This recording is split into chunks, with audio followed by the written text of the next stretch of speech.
Қайырлы күн қыздар, бүгін біз сливки туралы айтатын боламыз. Негізі сливкиді қолданар алдында, яғни крем жасамас бұрын тоңазытқышта кем дегенде 24 сағат тұру керек, және үнемі тоңазытқышта сақталу керек. Және сливкиді араластыратын миксеріміздің венчигі және ыдыста бір су және май болмау керек. Таза құрғақ ыдыстарды араластырсаңыздар, сіздерде ойдағыдай крем шығады. Сондықтан аса қатты мән берулеріңізді сұраймын. Сосын сливки пайызына қарай әртүрлі 10%, 20%-тен басталады. Ол 10%-терді соус ретінде тамаққа қосады және де кофеге қосады, ал былайша тортқа қоспайды. Сондықтан барынша сапалы сливки алып үйреніңіздер.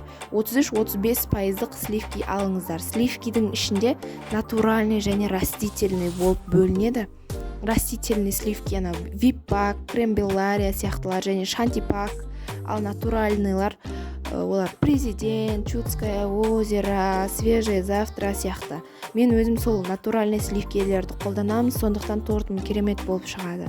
Сливкиді араластырған кезде, қоюланған кезде бірден тоқтату керек.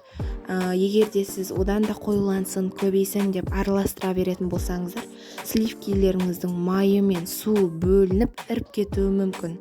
Білесіздер, сливки өте арзан тұрмайды, қатты қымбат тұрады. Сондықтан сливкиді қолданған кезде абай болыңыздар. Осы ережелерді сақтансаңыз, сізде қою керемет крем шығатын болады.